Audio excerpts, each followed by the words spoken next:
আমাদের সৌরজগৎ একটি বিশাল এবং জটিল ব্যবস্থা, যার কেন্দ্রবিন্দু হলো সূর্য, যা আমাদের আলো এবং তাপ প্রদান করে।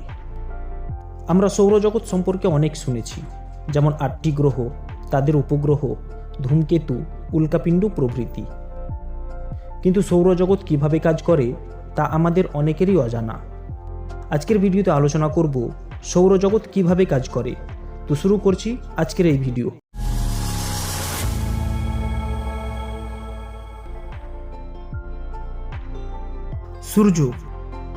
সূর্য হলো সৌরজগতের প্রাণশক্তি।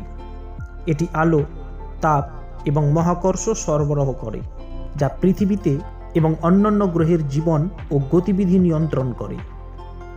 এটি বিশাল শক্তির উৎস, যার কারণে আমাদের পৃথিবীতে প্রাণ টিকে আছে। এটি একটি বিশাল গরম প্লাজমার বল, যা প্রধানত হাইড্রোজেন এবং হিলিয়াম দ্বারা গঠিত। সূর্যের শক্তিশালী মহাকর্ষীয় আকর্ষণের কারণে সমস্ত গ্রহ, উপগ্রহ, গ্রহাণু, ধূমকেতু প্রভৃতি তার চারপাশে আবর্তিত হয়।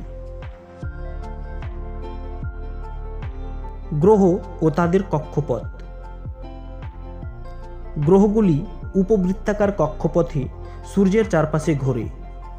এগুলি প্রধানত দুই প্রকার: ভিতরের পাথুরে গ্রহ, বুধ, শুক্র, পৃথিবী, মঙ্গল প্রভৃতি। এরা হলো ছোট আকারের, প্রধানত শিলা এবং ধাতু দ্বারা গঠিত। বাইরের গ্যাসীয় গ্রহ: বৃহস্পতি, শনি, ইউরেনাস এবং নেপচুন।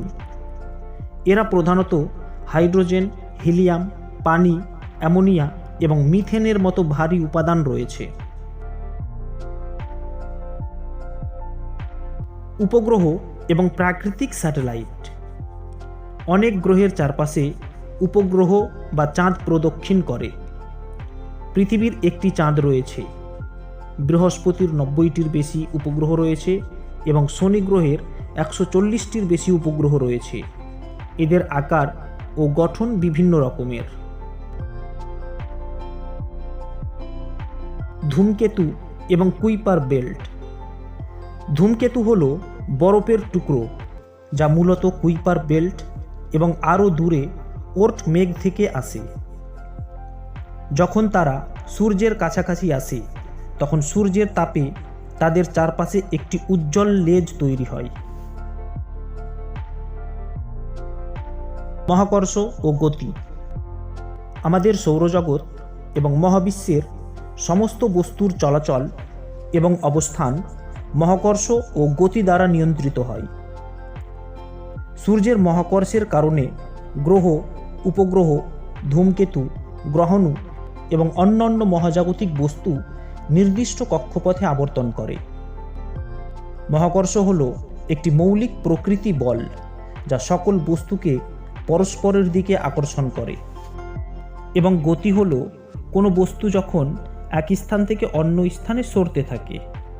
মহাকর্ষ গতি নিয়ন্ত্রণ করে এবং বস্তুদের নির্দিষ্ট কক্ষপথে চলতে থাকে। গ্যালাক্সির ভেতরে সৌরজগতের গতি। আমাদের সৌরজগৎ স্থির নয়, এটি মহাশূন্যে চলমান এবং মিল্কি ওয়ে গ্যালাক্সির কেন্দ্রের চারপাশে ঘুরছে। এটি প্রতি ঘন্টায় প্রায় 8,28,000 কিমি বেগে চলমান এবং একবার পুরো কক্ষপথ শেষ করতে প্রায় 250 মিলিয়ন বছর সময় নেয়। গ্রহাণু ও গ্রহাণু পদ্ধতি। মঙ্গল গ্রহ এবং বৃহস্পতি গ্রহের মধ্যে গ্রহাণু পদ্ধতি নামে পরিচিত একটি অঞ্চল রয়েছে, যেখানে সৌরজগৎ গঠনের সময় অবশিষ্ট থাকা শিলা এবং ধ্বংসাবশেষ বিদ্যমান। কিছু গ্রহাণু রয়েছে, তারা এত বড় যে তাদেরকে বামন গ্রহ হিসেবে বিবেচনা করা হয়, যেমন সিরেস। তো বন্ধুরা, এই ছিল আজকের ভিডিওটা ভালো লেগে থাকলে অবশ্যই একটা লাইক করবেন এবং এই চ্যানেলটিকে সাবস্ক্রাইব করে পাশে থাকবেন। ধন্যবাদ।